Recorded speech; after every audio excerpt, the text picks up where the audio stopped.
oli musiraamu nabbidaa, oli muntebenkevu nnyo, teeraliikira nti bw'ofiirawo. Nsaba Allah ow'ekitiibwa nannyini buyinza ku buli nsonga, nsaba Allah atufule ba mukisa wonna we tuba tubadde. Allahumma hdina wahdi bina. Allah nkusaba otulungamye, ate olungamye bangi nga bayitira ku mikono gyaffe. Akaseera ke tusigazza ku nsi katini nnyo, tekajyamu kusaatuukiramu.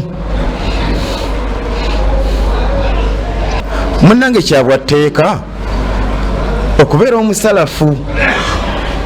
Obusalafu kyeki? Kwe kubeera ku busiraamu origino. Gwe laba nga oli ku busiraamu origino, si dupu. Mpozi nga omuliro togutya, mpozi nga omuliro gwa Allah gwe togutya. Beera ku busiraamu origino. Bwe buluwa kanyongera obukusembereza, beera ku busiraamu obufaanaganira ddala n'obw'abasahaba. Bannange mbabuuza, kyeki tugaana okubeera ku busiraamu origino ng'obw'abasahaba, obutaalimu mawuledi, obutaalimu zikiri kalenge. Bano ba 10 days 40 days 3 days wali tayari. Tegaaliyo agantu ago, wallahi tegaaliyo. Obusiraamu bw'abasahaba tebwalimu daawa za bayibuli nti basahaba bakola okuŋŋaana wali mbu bakola daawa batya, bwebasomako mu Qur'ani, bwebasomako mu Bibraniya, asomako eri mu surati Maryam mbu akola daawa, nasomako baperesuuti. Oba bagajjawa? Allah kyatubanja kirikiriya. Wasiramuka ekyo kinene. Nkole ntya? Beera ku busiraamu origino, ku busiraamu origino. Munnange wali okwesiima, tonnafa kati tobitegeera. Annaasu niyam. Ali yatugamba nti abantu beebase. Ni bw'omunyonnyola ebirikkiriya kisoboka ng'omusiraamu era agenda maaso n'okusala ebirevu ninga tegwina amuwulidde. Yeyagala dupu. Annaasu niyam, abantu beebase. Wa idha maatu ntabahu, ate we bafa nga bazuukuka. Omumanyi omu yansomesa ekigambo kya Ali nenkitegeera bulungi, kubanga yatubuuza nti omuntu ategeera ddi nti mbadde ndoota. Omuntu ategeera ddi nti mbadde ndoota? Ate wano ng'akyaloota. Yalaba serious, era yalaba ali mu kulamuza kizimbe, era akisasula ekiri kya hamu, era nga bambi obwavu abulangiridde. Kizimbe kakisasule kino ngenda kufuna sente mmeka? Obukadde 5 buli mwezi. Nze ebitala bintadde kubanja kwatako 10 nkiteeke mu daawa buli mwezi. Ola program bwazikola nkwateko 5 nga biri baganda bange. Wa ati dhal qurba haqqahu, sagala kola muganda wange abonabona. 5 nga tematema butemitemi bwenti, kwata 3 kwata 2 kwata simo kitegeera. Nkwateko 10 nkiwereze maama mu kyalo. Essanyu lyayina bambi tamanyi nti aloota. Ate bwazuukuka munnange gyali omusaaze okutegeera nti okusala ebirevu kibi, kigenda mufiirako Allah muteeka mu muliro. Yakitegeera mu Kabuli, ate ng'akyali ku nsi ng'alaba ye anyumye okukamala. Yerabako ne mwindabirwamu nga feesi ye eringa eya mukyala we, ng'alaba anyumye. Sigako n'akazigo n'amasamasa, ne madamu n'asigako akazigo, agenda okulaba nga feesi eringa ya la'ana Allahu almutashabbihina min arrijali binnisa. Okumanya kibi okubeera ku busiraamu dupu. Olaba omusaaze bwe yeekumira mu kikolimo, kubanga mbaka atugamba nti Allah yakolimira abasajja abeefaananyiza abakazi. Osala ebirevu oli mukazi, oyagala kuwawula Allah, kubanga nannyini nsi yasalawo twawula. Balina abawa amabeere, ate ffe natuwa ebirevu kogwe kankikala kati ndabe kyekinaaba olaba bwewerimba oli mukoloota nze nkitya era nkitiisa basiramu bannange bonna abatannafa okuzuukukira mu kabbuli. Lwaki tetuzuukuka kati? Annaasu niyamu, abantu beebase banaazuukuka ddi? Wa idha maatu ntabahu, bwe bafa nga bazuukuka tuli bamukisa. E Uganda tulina baseeka bangi, kyotategedde kubeera ku seeka omulala akunyonyole, totegedde bulungi kubira omulala akunyonyole mpaka ddi otegeere ekituufu. Ekikwataganira eddala n'obusiraamu origino si byakuteebereza. Beera ku busiraamu origino. Ombaka abwogerako atya mu hadithi emu yatuga nti mahajjatun bayda, yabuyita kiriya, yaga nti taraktukum, nabbi waffe sallallahu alaihi wasallam yaga nti taraktukum ala almahajjati albayda, mbalese ku busiraamu origino. Bunyonyofu buli ku bwino, butambulira ku bwino obusiraamu bwe mbaleseeko. Baki basonga kaabo? Asongako baki? Basahaba. Yabaleka ku busiraamu origino obutalimu mawuledi, obutalimu kwabya nnyimbe, obutalimu duwa z'abaana b'amasomero, buli kamu duwa sabo guba mukolo bafumba n'emmere. Kyekyo duwa yaki 40 antaata waabwe bane bannabida mutaata bwawe bagenza okubalirira mbu yawezezza kati ennaku amakwe, yaweze ennaku 40 mu ttaka era kati akutukako ensingo. Bw'obuuza bwino nga matama ntengo, ani abaga nti byakuteebereza kutetenkanya mu ddiini yaffe? Eddiini yaffe ya bbeeyi, mugiyita dasibini. Is it dasibini? Buli kakikya musuula muli. Kyekitugaana basaaze bannanga b'ebitiibwa, kyekitugaana eddiini yaffe giwa ekitiibwa ne tubeera ku busiraamu origino obutaliimu kwabya nnyimbe. Wallahi kolanga abanno tebaliiwo, tebabya nnyimbe. Era awali olumbe ayitawo ng'ayita ku ssabo. Sigama tayagala kuleka piraawo, n'ekyenda ky'omulumbe kiwooma kiba ne supu. Naye ensonga egi ayagala kusinkana Allah ng'ali ku busiraamu origino. Bakutaye n'emputtu, wulira bwino nga tonafa.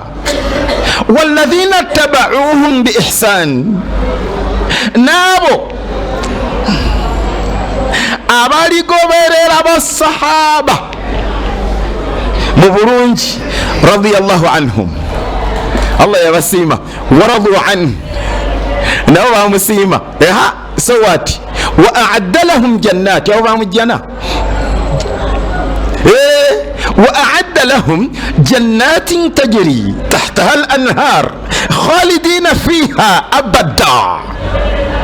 Allah basuubiza jjana kogwenze nja bikalakata. Era wane bwe nsoma aya nze mpulira essanyu ku mutima kuba ngenda okulaba alhamdulillah siri musazi wa birevu. Wulira abasiraamu abali ku duupu, singa weebuuza erinnya lyammwe eribagatta lyeriruwa, ansa kanjikuwe. Mu hadiisi emu Imaamu Tirmidhi yagifulumya, yatulaga erinnya lyammwe. Newoba shekhe nga wasoma, newoba olina ekitiibwa ekisinga kya mufuti, oli musazi wa birevu, oli mwabi wa nnyimbe, oli muyiri, ogenda Madagambogo ogenda, oli kasitoma, dwaza 40 oli kasitoma, oli mukweyesa. Wuli erinnya lyammwe naawe olaba oba ddungi ofe nali okusinkane Allah. Mbaka yabawa linnya ki? Yatuga nti bal antum yawma idhin kathir walakinnakum ghutha. Wuli mbaka asomesa amazima agasembayo bakutenda kati sokolabe bal antum yawma idhin kathir walakinnakum ghutha ka ghuthai sayl. walakinnakum ghutha, nze mbeera gwe. Allahu akbar. Naliddusa emisinde nenfubutuka mu dyupu nenziramu. Obakaga nabbi waffe sallallahu alaihi wasallam yogera mazima agasembayo yakati bal antum yawma idhin kathir. By then mugenda kubeera bangi nnyo nnyo nnyo, walakinnakum ghutha, wabula nga muli birerya ka ghutha isail, ng'ejjovu lya mukoka. Mbeera gwe. Allahu akbar. nga ni musazi wa birevu. Bannange wallahi mbeera gwe nga ndi mwabi wa nnyimbe. Mbeera gwe nga ndi muyiri. Mbeera gwe nga ndi musomi wa balizangi oba ge gaki. Mbeera gwe nga ndi mukwelesa nalifubutusa emisinde nga mpulidde hadithi eyo nenzira ku Busiraamu origino. Waliwo amanya yitibwa Umarul Harbi, ago mannya ge. Ebigambo bye bino ojja bisanga mu kitabo ekitibwa Sharh Sunna li Imam Ahmad. Yegera ko ayene ebigambo bino byerogera ko ayene yatugamba bwati, yatugamba ati wa hadha alwa'idu shadidu, okukwewerera kwennyini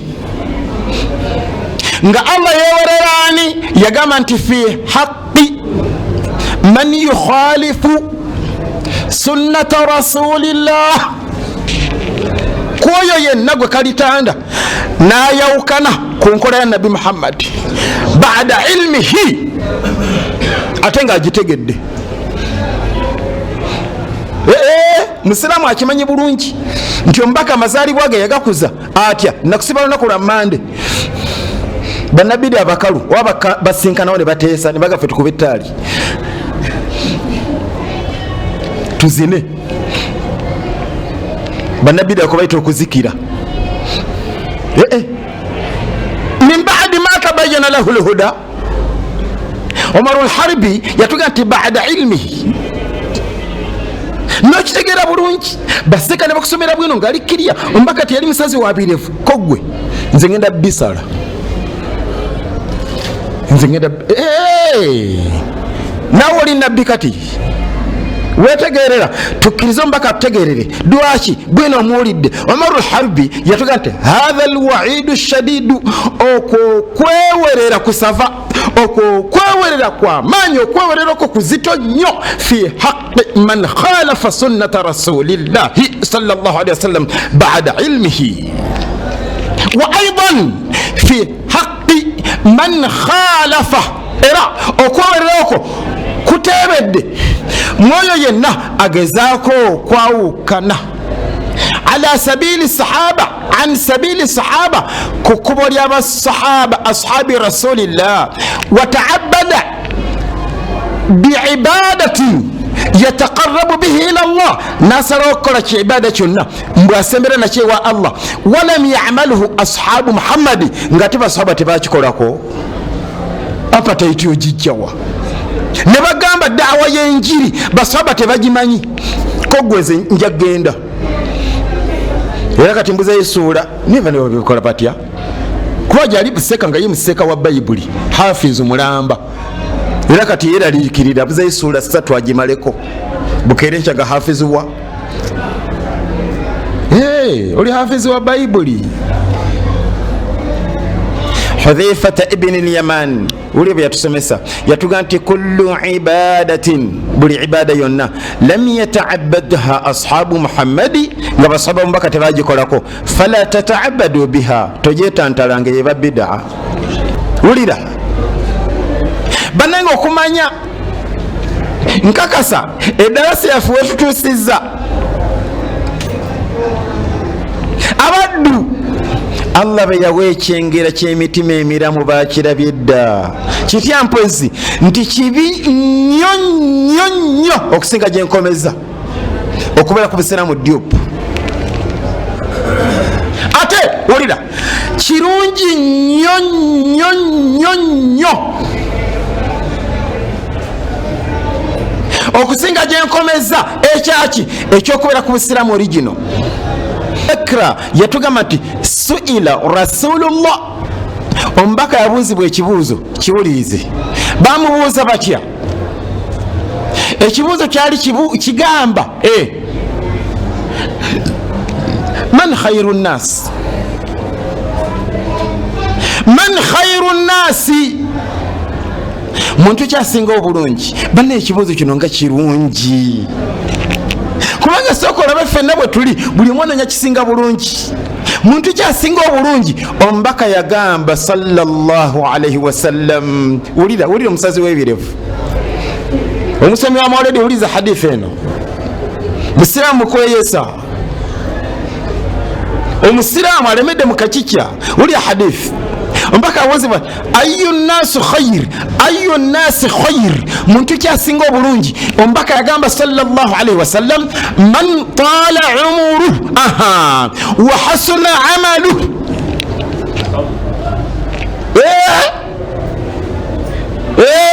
Man taala umuruhu, yoyo yenna Allah gwawadde ku buwangazi obuwerako. Wa hasuna amaluhu, nenga buli kyakola tiki, nga buli kyakola tiki, nga buli kyakola tiki, nikyo kifuula okusingakaawo. Nga feesi ye tiki, engoye tiki, ate wakola omukolo awasa oba afumbiza, ogenda okutuukayo nga n'omukolo tiki, ate waba ayogera ebigambo bisengejje munnange, buli kyakola tiki, nga buli kyakola tiki. Nomala omukyala gwe yawasa nawe okkiriza nti siwakitegeera, nomala otuukako mu maka ge omagamaga ekifaananyi ng'okirabako mu ddiiro, nga ne ddiiro siraamu, nga buli kimu ayu nnaasu khair, muntu kyasinga obulungi. Bw'atyo bwe yayanukula nabbi waffe ayogera amazima agasembeyo sallallahu alaihi wasallam, yatugamba nti man taala umuruhu, yoyo Allah gwawadde obuwangazi obuwerako. Wa hasuna amaluhu, naye nga buli kyakola tiki. Era mu hadithi yemu eraga kino. Wasuila, era yabuuzibwa man sharru nnasi, Allahu akbar, muntu kyasinga obubi. Simanya ansa gyosembeza, kubanga ne bwe naali badde nze nga sinafuna bwinoono, nali ngenda kujjuzaawo kiri kitya. Muntu kyasinga obubi, nali ngenda kujjuzaawo nyugunya. Nyugunya akola atya mpozi? Abba wakajja mu kibuga gwe ndowooza kitegeeza. Nyugunya akola atya? Ye taata wana kunnyonjera nti leeta sente, ate balina budde obwo.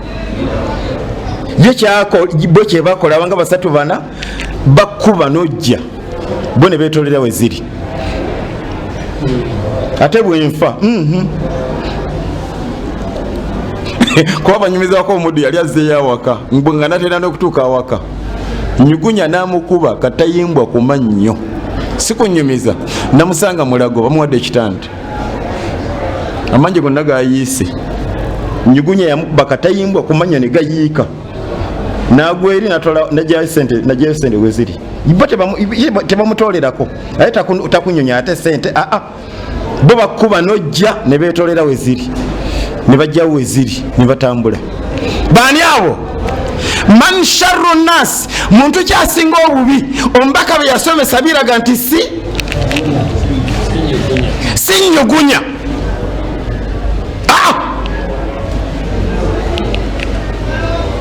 Man sharru nnas, muntu kyasinga obubi. Kisoboka gw'oyagala okuteekawo mbaka si gwe yateekawo. Yateekawo ani? Wulira bwino, yagamba nti man taala umuruhu wa saa amaluhu. Era kyoba olaba bannayuganda hadithi ne bajja gitegeera nnyo, kubanga bo baali balabyeko omusajja omukulu nga musazi wa birevu. Tomulabangako myaka 87, myaka 9 nga kyemwa, tomulabangako. Era bo bannayuganda baali balabyeko omusajja omukulu nga musomi wa mawuledi myaka giwera ate buli kyakola fulugu man tala umuru buli yenna Allah gwadde ku myaka egiwerako wasaa amalu nenga buli kyakola fulugu bo bannayuganda abalabako omukyala myaka miwanvu akootakoota mukadde muzibu alina emyaka gy'ekikumi mu siwulira naye mulokole ye mulyambizi Allah yagamba nti inna ddiina inda Allahi lislam. Wulira eddiini Allah gyamanyi busiraamu ate akakyala ako ko kakaafu kakatuliki kalyambizi. Man sharru nnas, muntu kyasinga obubi. Man yoyo yenna taala umuru ng'emyaka giwera, wasaa amalu ne buli kyakola vulugu. Era bo bannayuganda balabako babamanyi nga mukyala mukulu nakino kisoboka nga Allah yamuwa ekyengera nakola hajjati naye agenda mulumbe omusanga yambuka ogenda otegenda nakawulumbe wana nakani omudumbera wakamaadi ku myaka egyo gyonna oli munnakaki kya hajjati. ayu nnaasi khair man taala umuru wa hasuna amaluhu. Nsaba Allah tuteekaawo atuwe ku myaka egiwerako naye nga buli kyetukola tiki. Mu hadithi mambaka yatugamba atya, yatugamba ati inna min saadati lmar'i an yatula umuruhu wa yarzuqahu Allahu al-inaba. Inna min saadati lmar'i obudde bunkwatiddeyo inshallah tujja givunula olulala ninga obujulizi nga buli kiriya nga bulagatokeerewa okuvaayo eyo mu dupe noddaku obumu ku bujulizi ya hadithi eyo bamanyola wabwe bagitegedde. inna min saadati lmar'i an yatula umuruhu wa yarzuqahu Allahu al-inaba. Etegeeza ki? Inshallah mu ddalasa ejja ngenda kuvunulyamu hadithi wasigadde 3 zenjagala zirabikire mu ddalasa eno mu ngeri yetulumiriza nti beera ku busiraamu origino eyo yemu ku zo. Kale assalamu alaikum wa rahmatullahi wa barakatuh.